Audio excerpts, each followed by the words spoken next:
it feel good to just let go of all that anger and frustration after a long, hard day? Yeah, admit it, we all like to break free every once in a while, and that's perfectly fine as long as we don't hurt anyone else in the process. I can't really say the same for all those villains though, who run into pissed off superheroes on the wrong day. I mean, that can get really nasty, right? Yep, that's right. Today we're letting loose because I'm looking at my top 10 superhero rage scenes. Alright, let's rage. Where are you? Here.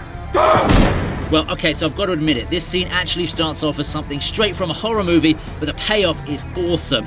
A bunch of bad guys are doing some bad guy stuff on the docks, but somebody's got a problem with that. We get a nice bit of atmosphere building up and a couple of jump scares too. I mean, I'll admit I actually got a little spooked when I first saw this in the cinema. Anyway, we ain't here for horror, we want rage. And we get it when the Masked Crusader rains hell upon those unsuspecting idiots.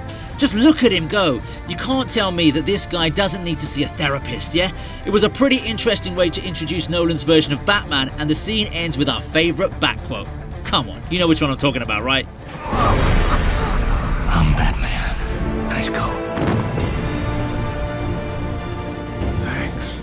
What do you want from me? Remember Ben Parker? The old man you shot down in cold blood?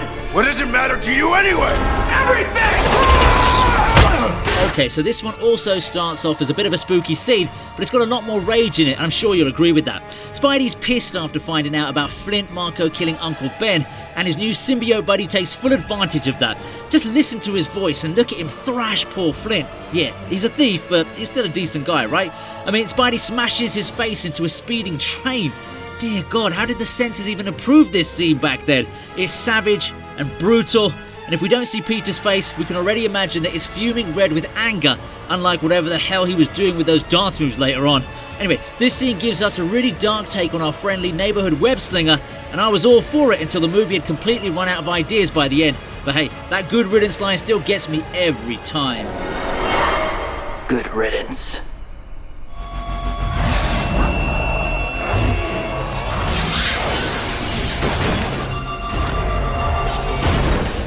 Well, it couldn't be a rage list without the angry green giant now, so here he is. I know this isn't the Mark Ruffalo Hulk that we all know and love, but Edward Norton's version was still pretty badass, and this university battle scene sure proves it. Of course, there's the iconic transformation, and that's followed by Hulk doing, well, Hulk things, I suppose. He smashes army trucks, smacks the shit out of all of Ross's soldiers, and even destroys 2 goddamn sonic machines. And don't get me started on how Blonsky literally looked like a mosquito trying to avoid being squished by his monstrous opponent. No, seriously, he was just dodging his attacks and shooting from a distance like a little coward. It was kind of funny though to see him get smacked away like a little rat when he finally had the balls to stand up to Banner. I guess that's what happens when you try to mess with the King of Rage.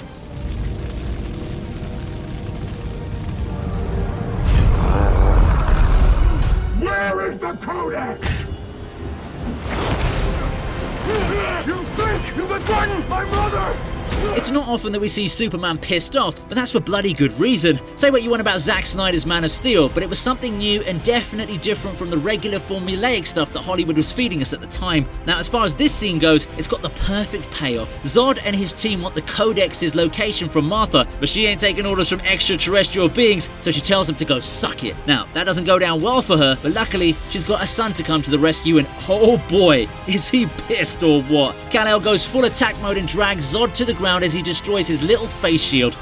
Jeez, that was some serious rage from the guy who's supposed to be pretty calm and compound because all of his powers and stuff. It just goes to show, I guess, that we should always love and respect each other's moms no matter what. I know there's a battle that follows, but this moment was definitely the takeaway.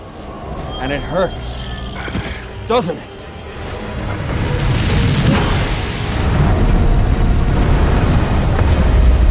Yes, Diana.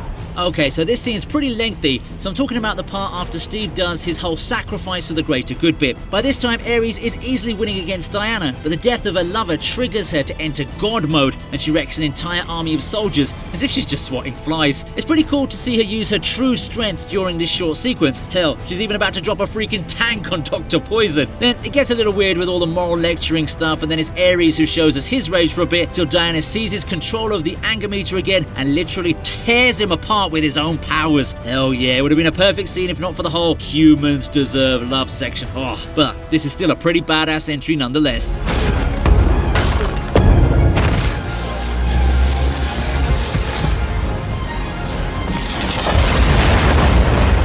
me just clear something up first, okay? I also wanted to include the fight between these two in the Avengers movie, but I didn't want to take up another spot, so I chose the better battle of the two. This scene's everything you didn't know you needed in a high-profile matchup. There's a noisy crowd, there are some funny lines here and there, and most importantly, Hulk smashes. Yeah, look at the angry green bastard have a go at the mighty Thor. To be fair, the God of Thunder also puts up a fight, but it's only towards the end of the scene that we see his true rage. Dear God, I never knew Thor was really this powerful. That mid-air punch was easily the best shot of the whole movie, and I really wanted to see how Hulk would fare against God Mode Thor. Sadly though, the Grandmaster had to play spoilsport with that little shocker he stuck to Thor's neck. I will be honest though, I did let out a little chuckle on seeing just how ridiculous that was.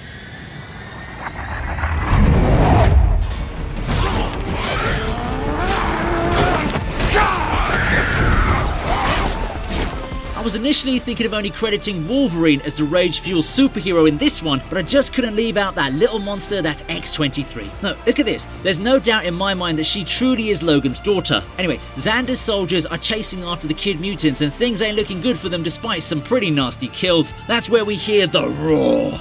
Yep, it's Logan who's used up all the recovery serum to give him one final boost of energy, and oh boy, he sure makes it count. He goes totally apeshit and teams up with his daughter for a nice little family massacre. Oh shit, that's too much blood even for an R-rated film. But hey, it was super awesome, and I for one was totally pumped to see my favourite mutant prove why he's the most badass member of the X-Men family.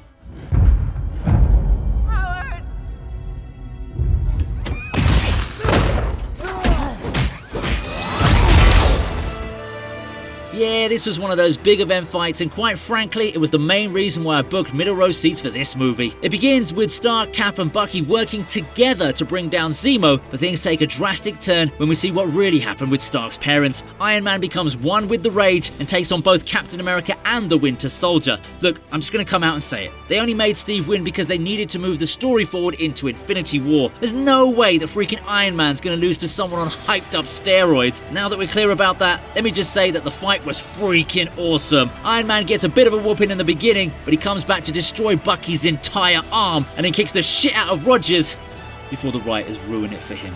No, seriously, there are like 100 ways he could have gotten out of this situation, but hey, I ain't gonna start a debate on it a whole 5 years later. That shield doesn't belong to you. You don't deserve it. My father made that shield.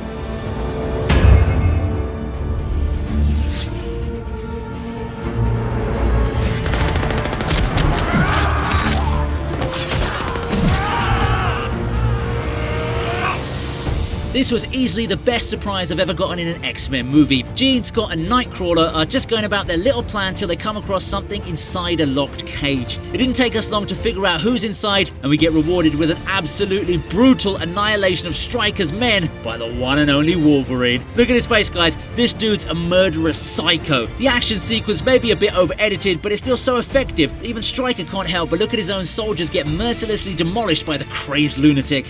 Oh my god, just look at him. Jeez, take it easy, man. Logan really doesn't hold back for even one moment, and I freaking love the fact that we got to see this side of the character that makes his usual angry self actually look relatively calm.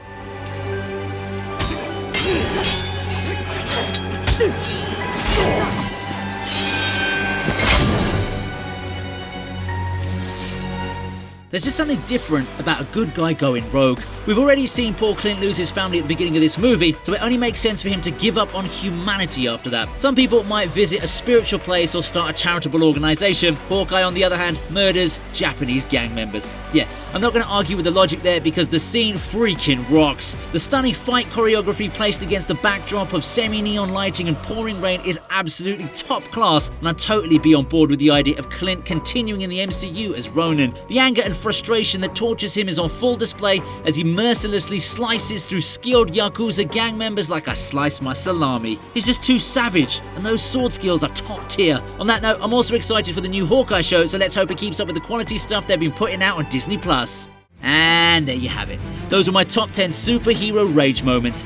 Do you think I should have replaced any of them with something else? Let me know in the comments and I might just do a volume 2.